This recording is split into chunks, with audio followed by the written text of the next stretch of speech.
kandi Imana ibera Imana.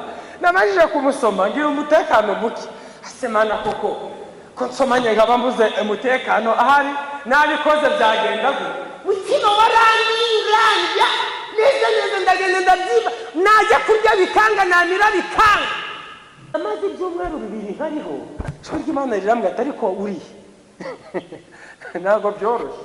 Mugihe ngishidikanya kuri byo nakubiswe urushi rumwe rurankunja runta muri kaburimbo. Nahagurutse ndi kuzinga ibirago nsubire iwacu Rubavu. Imana irambira ngo aho nshaka kuba ni hano, ahandi hano ngukeneye. Umuntu akicara kuri filime kuva mu gitondo akageza nimugoroba. Ndagira ngo mbabwire ko n'igihe cyose cyipfawe tuzakibazwa imbere y'Imana.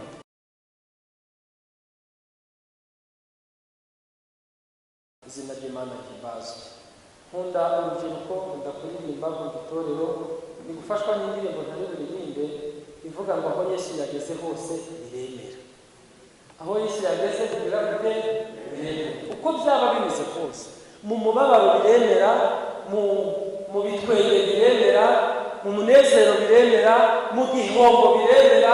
Upfa kuba uzi neza ko uhagaze neza mu muhamagaro w'Imana. Ubuzima bwose uhagazemo biremera iyo Yesu aje akivanga mu buzima bwawe. Haleluya. Aho Yesu yageze rero biremera, turashima Imana. Petero umwigishwa wa Yesu, wabanye na Yesu, wari uzi imikorere ye, wari uzi n'imigendere ye. Mu ijambo ry'Imana badusomeye mu gice cya 21 cyo mu butumwa bwiza bwa Yohana, ijambo ryatubwiye uburyo Yesu yiyeretse abigishwa be.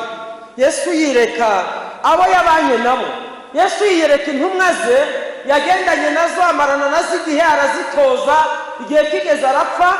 Maze iminsi turi mu bihe n'ubu turacyabirimo byo kwibuka umunsi mwiza twibukaho mwiza cyane izuka rya Yesu Kristo. Abo yabanye nabo nibo yongeye kwiyereka mu kindi gihe, yari amaze kubasigaho gato. Ariko nk'umwigishwa wa Yesu witwa Petero, wari kizigenzi. Haleluya. Hari ubwo Yesu yavugiraga mu iteraniro ry'abantu benshi, ubundi akagira iteraniro ry'abigishwa be, ubundi akagira iteraniro ry'abantu batatu, Petero na Yakobo na Yohana. Ayo materaniro yose yakundaga kubana nayo, ariko yagera ku iteraniro ry'abantu batatu akaritindaho cyane. Nagarutse ku muhamagaro cyane kuko umuhamagaro abigishwa ba Yesu bari barahamagawe wari uwo kugumamo neza, ntibasitare, ntibakate hirya, ntibanyeganyege. Mu muhamagaro rero Yesu yabanyemo n'abigishwa be, muri aya magambo badusomeye tugiye kurebamo ibintu bitatu. Ikintu cya mbere tugiye kurebamo, bibaho umuriro ujya udutenguha ariko turakoresha umuriro ntacyo bitwaye. Abigishwa ba Yesu babanye na Yesu igihe kingana gutya, n'ibihe byinshi cyane, n'imikorere ya Yesu bayizi. Yarabasize aragenda akora umurimo wari wamuzanye arawurangiza. Ariko amaze kuwurangiza, umugabo bita Petero, ijambo ry'Imana ryatubwiye ngo baramubwira bati natwe turajyana nawe. Barahaguruka bikira mu bwato, ariko bakesha ijoro ryose ari ntacyo bafashe. Aba bagabo bahagurukanye na Petero nk'umwigishwa wa Yesu wari intyoza, bari abagabo zari intumwa za Yesu zabanye nawe. Ikigare cyo kujyana na Petero rero cyabavanye mu muhamagaro bakagombye kuba barimo. Ikigare cy'urubyiruko gituma badahura neza n'Imana. Nabaye urubyiruko na n'isaha ntabwo ndagera kure cyane, ariko niba hari ikintu cyica urubyiruko, icyambere ni ikigare. Umuntu akabaho ariko akagendera mu kigare, umwanya wo gusoma ijambo ry'Imana ntawubone, ariko akabona umwanya wo gukora ibindi bidafite n'inyungu cyane mu buzima bwe. Ibyo birashoboka cyane. Petero rero nawe biramunanira. Bya Yesu ndumva ntakibishoboye, ndumva wiriye gukata. Afata abantu bagendanaga nawe, abanyantege ye yakagombye kubyazamo umusaruro, baramanuka babivamo, bigira kuroba. Yisubirira mu burobyi aho Yesu yamuvanye, yisubirira mu magambo, asubira mu busambanyi, asubira mu businzi bwe, asubira muri cya kigare aricyo nshaka kuvugaho. Baragenda bigumirayo. Nyuma gato ndibuze kuvuga ku rukundo rwa Yesu. Baragenda bicarayo, amera nk'abivuyemo. ijambo ryatubwiye ngo bakesha ijoro ryose baroba ariko ntacyo bigeze bafata. umunsi umwe ndangije kwiga segonderi 2007 je niho narangije. Nageze hanze ubushomeri burankubita buranyemeza, ariko papa arambwira ati vayo hano, ndagenda. Arambwira ngo urabura iki? Ndavuga nti ndabura akamambiri zo gukarabiramo. Tujyana mu aratega vabrase rujye mu mugi, aratega turajyana. Anze kurukana isoko ryose, arambwira ngo gura akamambiri ushaka. Ndazifata arazishyura. Turataha tugeze aho turategara taxi ngo tugere mu rugo, arambwira ngo guhera ubu ndagucukije nta n'ikindi giceri kijana, ubu wenda kurangisha ngiye gukurikirana abandi. Ntangira ubuzima bw'ishuri rero. Haleluya.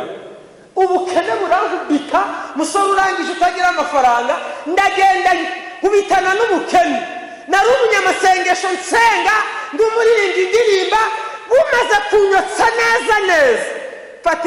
Fata nivo nge nizo ubwubatsi, fata nivo yanjye, fata n'umwiko wanjye, fata na metero yanjye, mbikubita mu gikapu cyitwa kingi.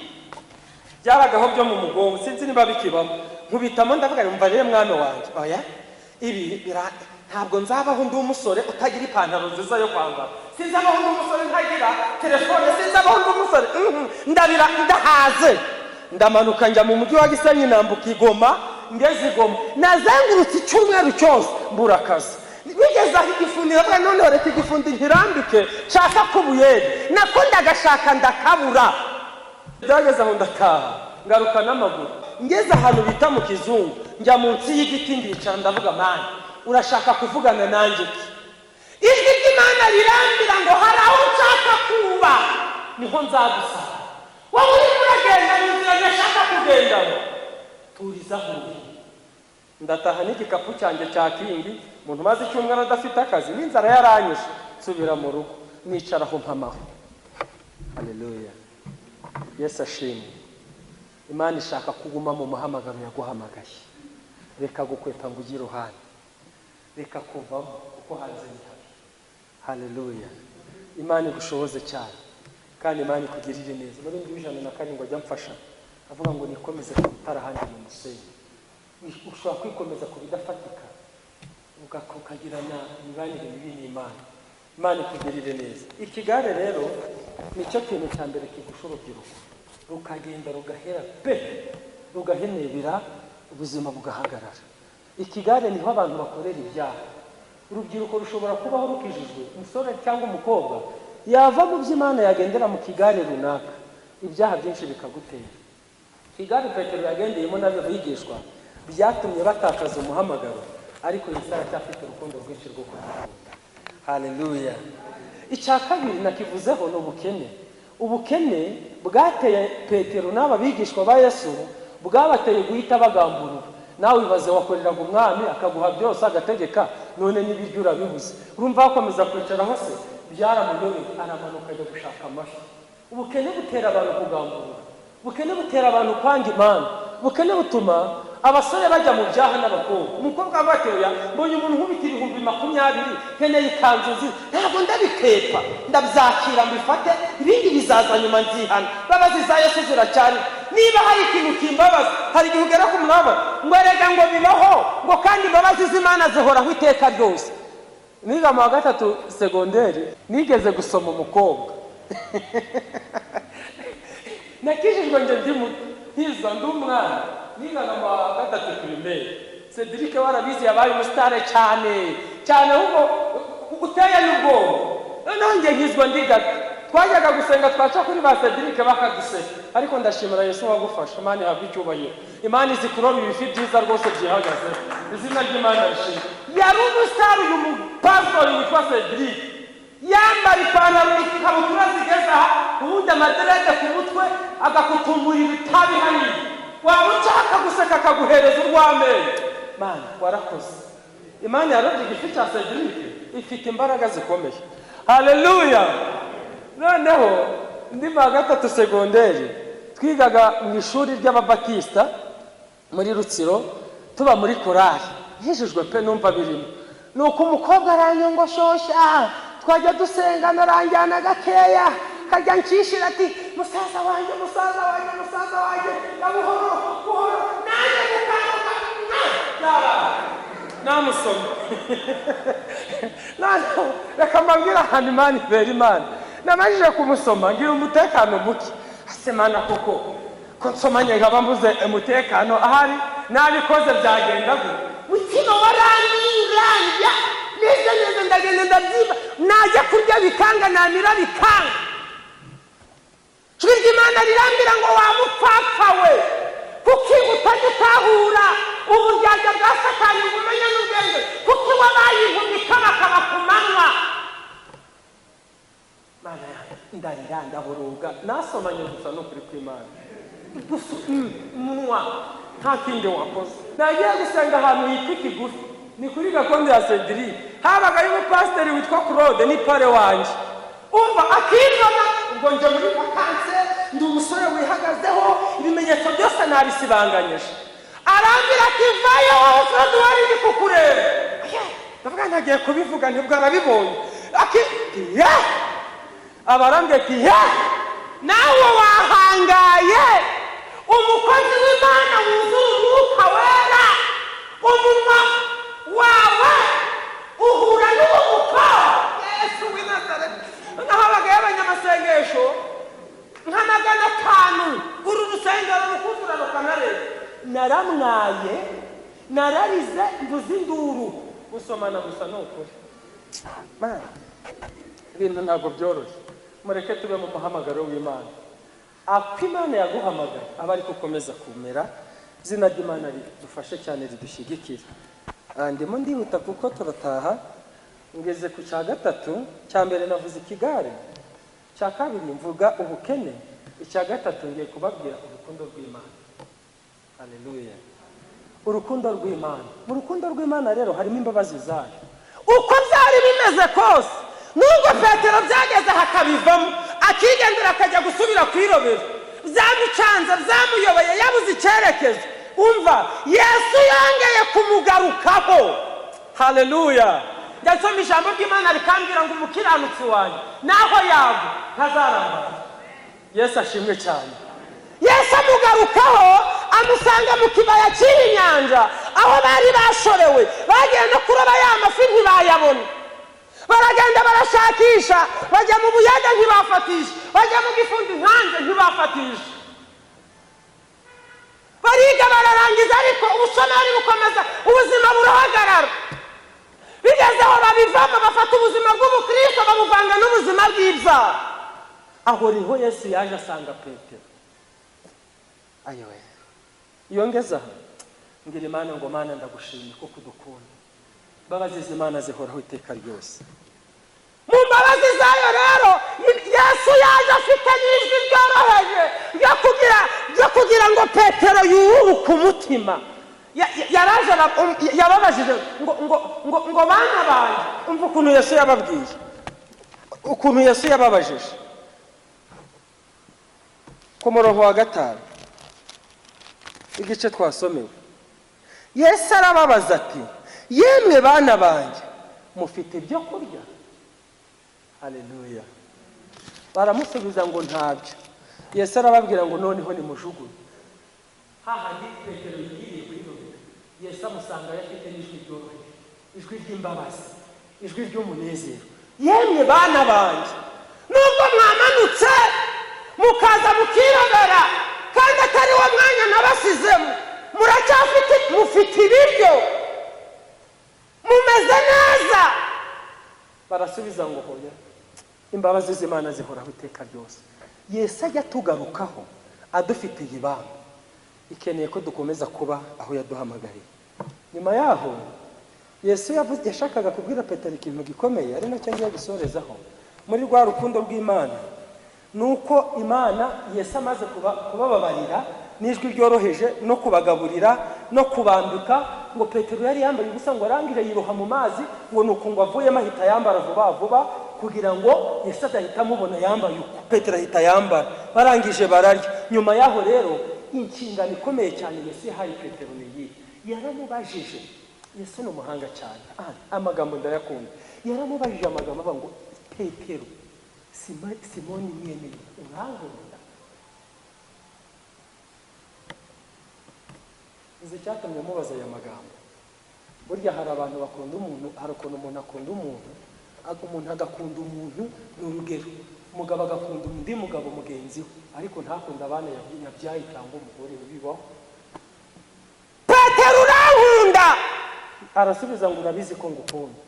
arongera arabimubaza ngo urankunda, aramubwira ngo urabizi ko ngukunda. Asubiramo bwa gatatu ngo Petero urankunda, abisubiramo aramubwira ngo urabizi ko ngukunda. Icyatumaga Yesu abwira Petero ariya magambo nuko Petero yari yataye inshingano y'icyagombye gukora. Urukundo rwa Yesu ntabwo rugaragarira muri Yesu kumubona gusa, ahubwo rugaragarira mu bari. Yesu Petero yagombaga gukora iki? Yagombaga kuba yarafashije bari abantu na ziriya ntumwa kuzigaragariza urukundo rwa Kristo, kuko Kristo niyo nshingano yari yamusigiye ikomeye. Petero urankunda, aravuga ngo noneho niba unkunda ngahoragira abana b'intama zawe. Haleluya. Mu rukundo rwa Yesu harimo no gufata inshingano, harimo no gukora umurimo w'Imana. Korari yakoze cyane. bwami bw'Imana ntabwo ari ubw'amagambo, bwami bw'Imana ni ubw'imirimo, ni ubw'ibikorwa. Ntabwo Imana yaduhamagariye gusimbuka gusa. Nzi gusimbuka, ubu nasimbutse hano ntawanduje, Cedric arabizi. nzi kubyina, ariko Imana ntabwo iduhamagarira kuvuga gusa no kuvugisha umunwa gusa, iduhamagarira gukora, tukakira inshingano, tugasohoza umugambi wayo mu isi. Haleluya. Nicyo Imana iduhamagarira. Urubyiruko Imana iduhamagarira gukora, tugasohoza umugambi wayo. Agiye nk'umurimo kenshi, ndazana none umuntu yampamagaye w'umwenjeniyeri twiganye, akiva ngiyo uzukore nuko ndakabona ndatangira ndakora. Nta nubwo nubakaga, nacungaga ibikoresho byo mu ishansi, numva rwose ndyoshye, numva ntangiye gukabakaba. Namaze ibyumweru 2 nkariho, ijwi ry'Imana rirambwira ati ariko uri ntabwo byoroshye. Mu gihe ngishidikanya kuri byo, nakubiswe urushi rumwe rurankunja runta muri kaburimbo. Nahagurutse ndi kuzinga ibirago nsubiye iwacu Rubavu. Imana irambwira ngo aho nshaka kuba ni hano, ahandi hano ngukeneye. Mwareka tugafata misiyo y'Imana. Imana ikeneye ko dufata inshingano. Abasore rero n'abakobwa mu kinyejana turimo ntabwo byoroshye. Ngewe iwacu ku ikanisa nakuriyemo, ubajije amakuru yayo bakubwira ko Frodouard yari umusore wari uzi gukubura, wari uzi guharura jaride, wari uzi gutera igishahuro, wari uzi gufata nivo, wari uzi gusengesha abantu, wari uzi kuyobora Sunday school, kandi nkabikora numva nezerewe. Umukecuru umwe w'Umukatolika yigeze kunyuraho asanga ni guheha umwanda imbere y'urusengero. Nazindukaga saa 11 nkajya gukora isuku ku rusengero, none hasanga ndi kubikora. Arangije aragenda, agarutse arambwira ngo nkimara kuva numvishijwe ijwi rimbwira ngo sinzongere kujya nyura hano ngo ntafatanyije nawe gusenga. Uko hanyuze mu gitondo ku ikanisa akandi 5,000, ngo ijwi ryambwiye ngo 5,000 ngo ujye ubigura isabune, ngo kuko Imana yitaye ku muhama. Erega aho yadusize ni izana duhembera, mureke tube muri misiyo neza. Ndashoje. Ubwami bw'Imana rero ntabwo ari ubw'amagambo, ahubwo ubwami bw'Imana ni ubw'imirimo. Nshuti zanjye rero kandi bakunzi b'umusaraba, abo dufatanyije uru rugendo rwerekeje iwacu mu ijuru, ndabararikira gukomeza kuba mu muhamagaro w'Imana. Ijambo ry'Imana badusome muri Ezekiyeli igice cya 47 cyari igipimo Imana yagereshaga Abayisiraheli bari bamaze imyaka myinshi mu bunyage.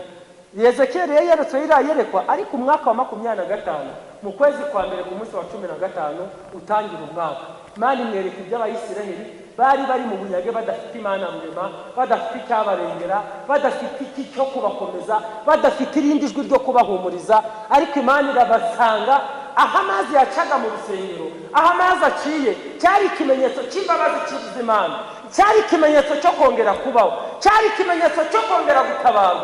Uko yagenda yagerwa agera mu magagera mu mugomba marazamuka, agera mu mukenyerero zamuka, kugeza ngo igihe abaye amazi menshi. Wari umwuzuro w'Imana wo kugira ngo abantu b'Imana bongere babone ubugingo kandi bwinshi. Haleluya. Imana ishaka kuduha ubugingo kandi bwinshi. Umuhamagaro w'Imana uracyawurimo. Mbese wa rubyiruko, ikigare urimo kiri kukujyana. Mfite urubyiruko iwanjye, mfite nanjye abasore n'abakobwa, njya ndwana nabo ku bintu by'amafilimi. Baricara bakareba filime, bagateka vuba bakagira saa 2 zagera, ubwo filime bakayicara kugeza nka saa 7 z'ijoro. Nkarwana nabo kumanywa, ubwo baba bacitse akazi gato. Nukicara kuri filime nkakiranana. Umuntu akicara kuri filime kuva mu gitondo akageza nimugoroba. Ndagira ngo mbabwire ko n'igihe cyose cyipfawe tuzakibazwa imbere y'Imana. Ikigare ugenderamo ntabwo nzaho kikuganisha. Ikigare urimo ntabwo nzi uburyo kiri kukubaka. Ikigare urimo sinzi uburyo kiri kuvuga ubutumwa. Ikigare urimo sinzi aho ushaka kugana uri muri icyo kigare. Ariko Imana irakubwira ngo komeza ube mu muhamagaro wayo. Mu mwanya wo gusenga no kwinginga Imana igushoboze gukomeza kurwanya intambara nziza yo gutsinda no guhagarara neza mu mwanya wawe.